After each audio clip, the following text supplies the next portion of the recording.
Буквально несколько минут назад стали известны трагические новости из мира шоу-бизнеса и последние новости о антикоррупционном комитете Никиты Михалкова. Вчера вечером вся общественность Российской Федерации была шокирована скорбным событием. Ушел из жизни многолетний телеведущий программы «Клуб веселых и находчивых» Александр Васильевич Масляков. Трагическую новость подтвердила семья известного артиста. Изначально, по официальной версии, которую подтвердила семья телеведущего, Александр Васильевич ушел из жизни в результате тяжелого смертельного заболевания рака легких. Еще 8 месяцев назад лечащие врачи сообщили Александру Васильевичу о онкологическом заболевании и скорой кончине.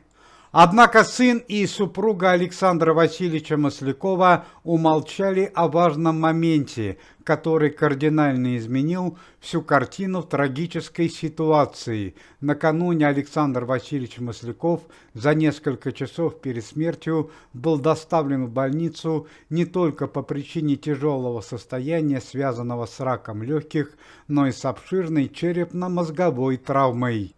Узнав о чрезвычайном происшествии, обеспокоенные врачи связались с органами полиции и прокуратурой Российской Федерации, и Следственный комитет во главе с товарищем Бастрыкиным начал отрабатывать версию о нападении на Александра Маслякова, которое привело к летальному исходу. В результате следственных работ, которые продолжались целые сутки, удалось выяснить, что Александр Васильевич Масляков последние 2 недели или находился в больнице, или жил на своей загородной даче в Подмосковье.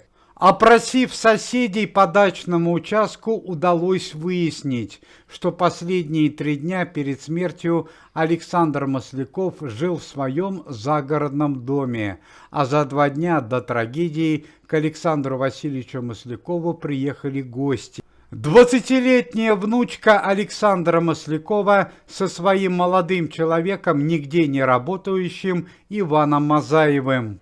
С помощью записей видеокамер, которые были установлены на даче Александра Маслякова, удалось установить, что в дом к телеведущему зашел только молодой 25-летний парень Иван Мазаев, а внучка Александра Васильевича осталась на улице.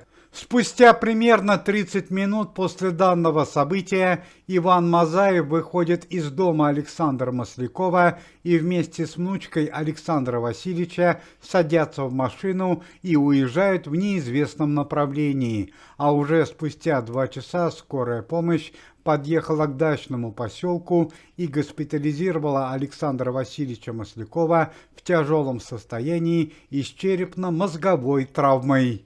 На данный момент все родственники Александра Васильевича Маслякова, Александр Масляков-старший, супруга и внучка находятся в полиции и дают показания, почему они умолчали о данном происшествии. Однако главный виновник трагедии, молодой человек Иван Мазаев, который совершил нападение на Александра Васильевича Маслякова, уже не дождется суда.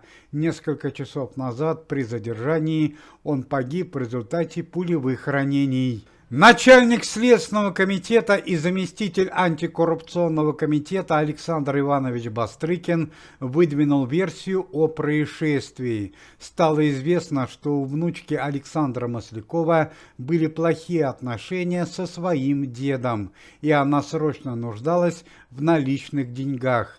Возможно, по этой причине она приехала на дачу к своему деду вместе со своим молодым человеком. Однако она сама побоялась зайти в дом и послала туда Ивана Мазаева.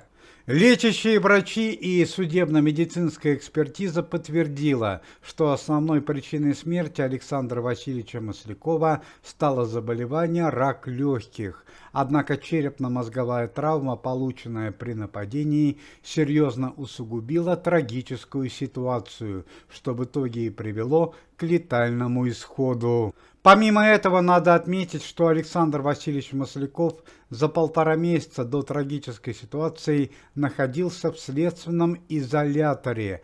по обвинению в получении крупных денежных взяток от капитанов команд КВН, и пребывание в следственном изоляторе могло также негативно сказаться на состоянии здоровья артиста. К слову сказать, что Александр Васильевич Масляков, несмотря на все перипетии в личной жизни, считается королем интеллигентного юмора Российской Федерации.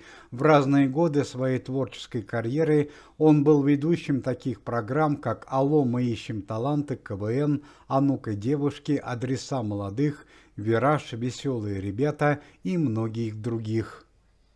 Ну и по традиции последние новости о антикоррупционном комитете Никиты Михалкова и его работе. Пресс-служба антикоррупционного комитета сообщает трагическую новость о известной советской и российской артистке Ирине Муравьевой. Член комитета и актриса Ирина Вадимовна Муравьева, которая находилась в реанимации, сегодня утром впала в коматозное состояние. Трагическая ситуация Ирины Вадимовны, связанная с нападением, которое произошло несколько недель назад в поезде Барнаул-Москва.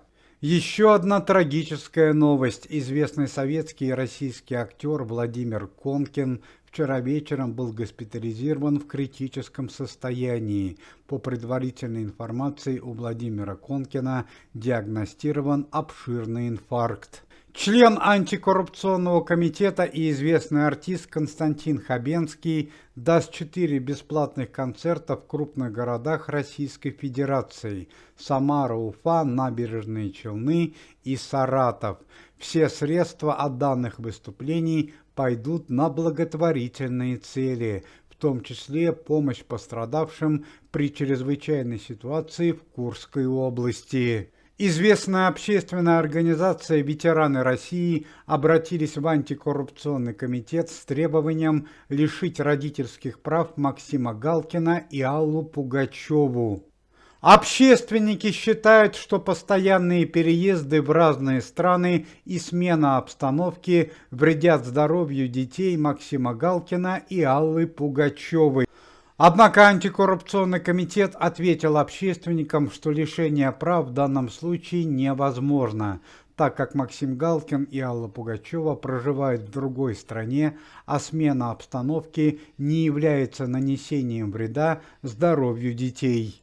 Сегодня утром члены антикоррупционного комитета и известные артисты, актриса Светлана Немоляева и певец Александр Новиков направились в город Новосибирск для проведения антикоррупционной проверки. Данное мероприятие продлится как минимум 1 неделю. Уважаемые зрители, если вы желаете выздоровления членам комитета и поддерживаете их деятельность, то можете поставить лайк под видео и написать поддерживающий комментарий.